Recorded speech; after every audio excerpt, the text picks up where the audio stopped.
Bonjour, mesdames et messieurs.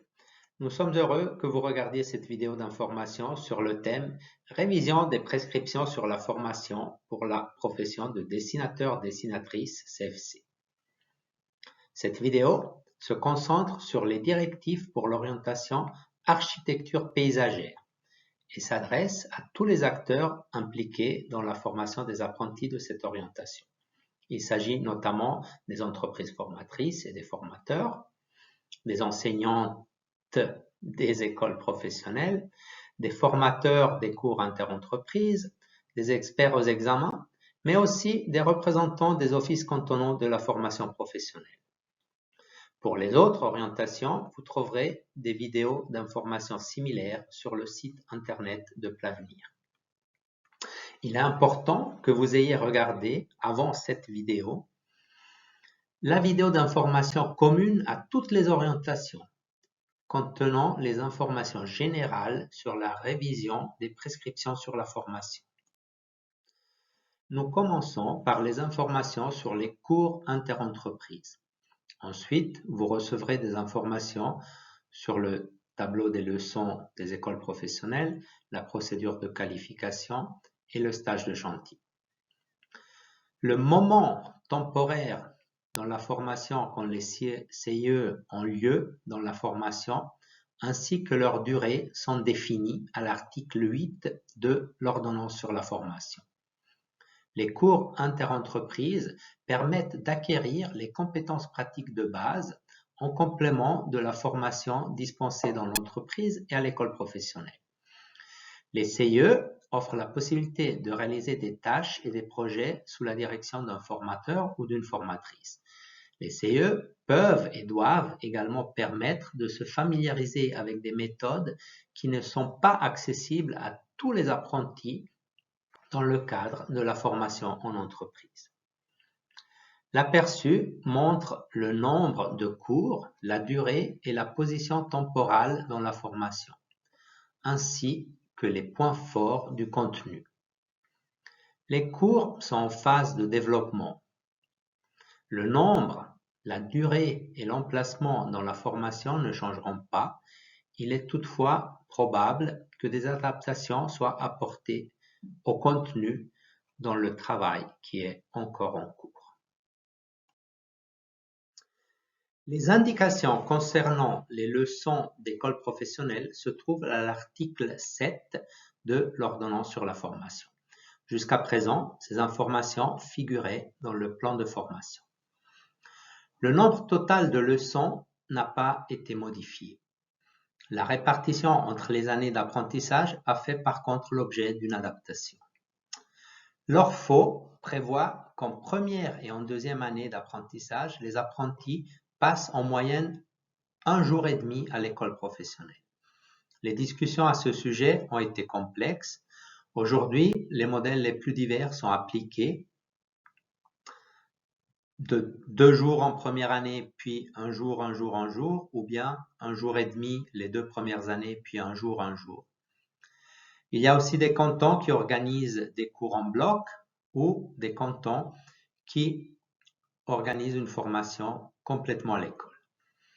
Après de longues discussions, on s'est mis d'accord sur le modèle 1 jour et demi en première année, 1 jour et demi en deuxième année, puis 1 jour en troisième et 1 jour en quatrième année, comme illustré dans la diapositive. Il est toutefois important d'éviter les demi-journées d'école.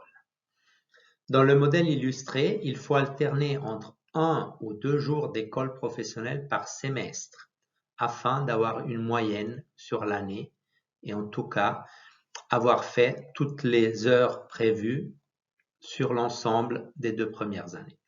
Les écoles et les cantons conservent une certaine liberté dans l'organisation. Le nombre total de leçons doit être respecté sur la durée globale de l'enseignement. En outre, les contenus doivent être définis et distribués de manière à ce que les apprentis soient plus souvent à l'école durant la première moitié et moins souvent durant la seconde moitié de leur formation.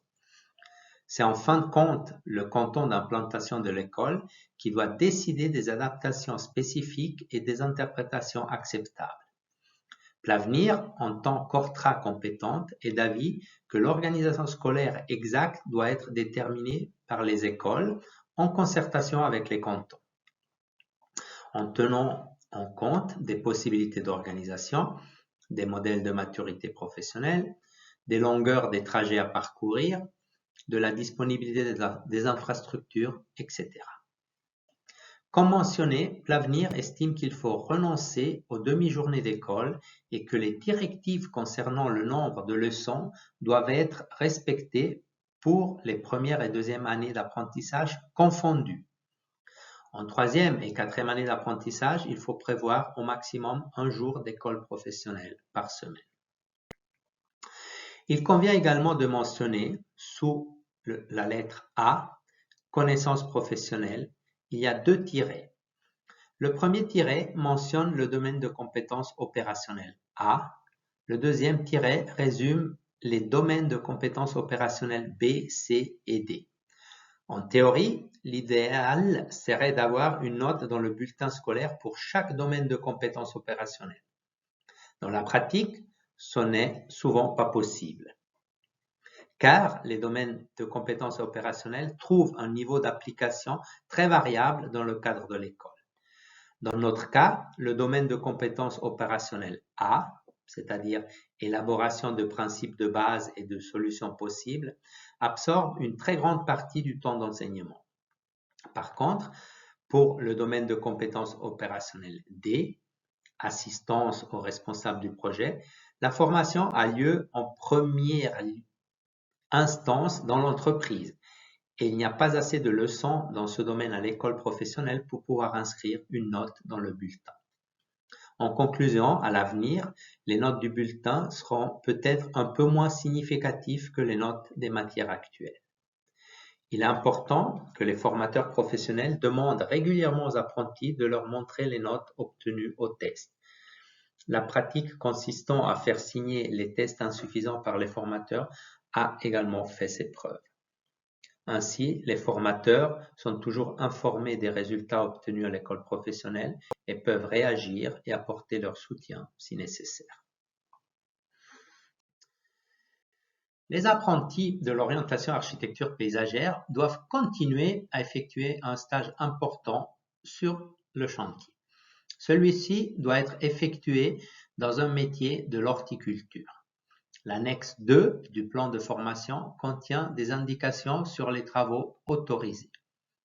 Désormais, le moment du stage est fixé dans l'ordonnance sur la formation. Ainsi, l'enseignement à l'école professionnelle et, le cas échéant, le programme des cours interentreprises peuvent être mieux adaptés ou reliés au stage. Il appartient à l'entreprise formatrice d'organiser le stage sur le chantier. Comme nous l'avons déjà mentionné au sujet des documents de mise en œuvre, Plavenir mettra à disposition en temps voulu une brochure sur l'organisation de ces stages de chantier. On y trouvera également des indications sur les questions d'assurance, le programme de stage, le rapport de stage, etc. Nous sommes heureux de pouvoir organiser ce précieux et vaste stage de chantier aussi avec la nouvelle ordonnance sur la formation. Cela ne va pas de soi, car les thèmes de la sécurité au travail, notamment, ont soulevé quelques questions. Nous sommes convaincus que ce stage pratique peut aider à créer un lien avec la pratique et donner une valeur ajoutée à la formation. Par rapport à la procédure de qualification, jusqu'à présent, conformément à l'ordonnance sur la formation actuelle, les cantons pouvaient choisir d'effectuer le travail pratique de l'orientation architecture paysagère sous forme de travail pratique prescrit, TPP, ou bien de travail pratique individuel, TPI. Aujourd'hui, les cantons exigent que la branche choisisse une forme d'examen unique au sein de l'orientation. Pour l'orientation architecture paysagère, l'examen final pratique se déroulera à l'avenir sous forme d'un TPP, travail pratique prescrit. L'ORFO ne précise pas si le TPP sera organisé de manière centralisée ou dans l'entreprise elle-même. À ce sujet, les 2 options restent ouvertes. L'objectif de Plavenir, et surtout des cantons, est d'uniformiser autant que possible les examens au niveau national.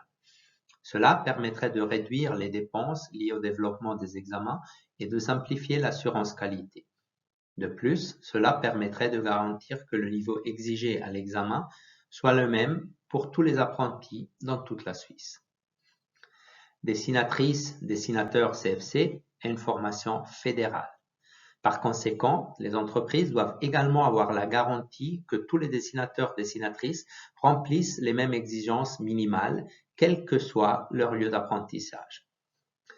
Pour se rapprocher de cet objectif, Plavenir va mettre en place un groupe de coordination au sein duquel les chefs experts des régions pourront se concerter et, le cas échéant, développer ensemble les examens ou du moins contribuer à l'assurance qualité.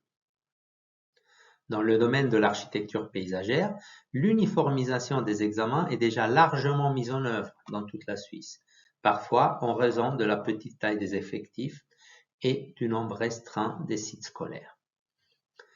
La durée des examens a été discutée et fixée dans un groupe de travail spécifique avec des chefs experts et adoptée au sein de la branche. En ce qui concerne la pondération du TPP, 75% sont attribués aux résultats des travaux pratiques et 25% à l'entretien professionnel. La durée de l'examen écrit reste inchangée à 4 heures. Il y a par contre un changement dans la pondération. Désormais, la pondération des notes d'expérience est de 15%, soit 5% de plus qu'auparavant. En revanche, le poids de l'examen écrit de connaissances professionnelles est réduit de 20% à 15%. Ainsi, les prestations fournies pendant les 4 années d'école professionnelle auront un poids plus important. Voilà pour ce qui en est des informations spécifiques à l'orientation architecture paysagère. Vous avez peut-être des questions par rapport à la présentation.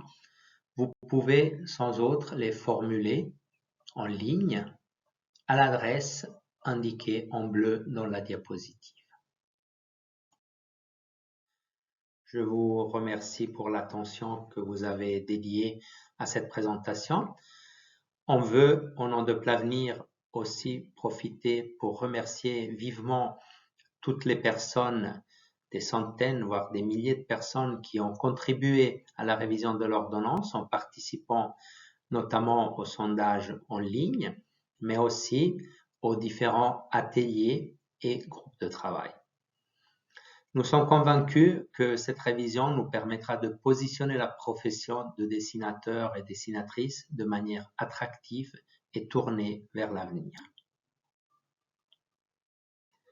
Pour les autres orientations, sont aussi disponibles des vidéos spécifiques sur le site de Plavenir.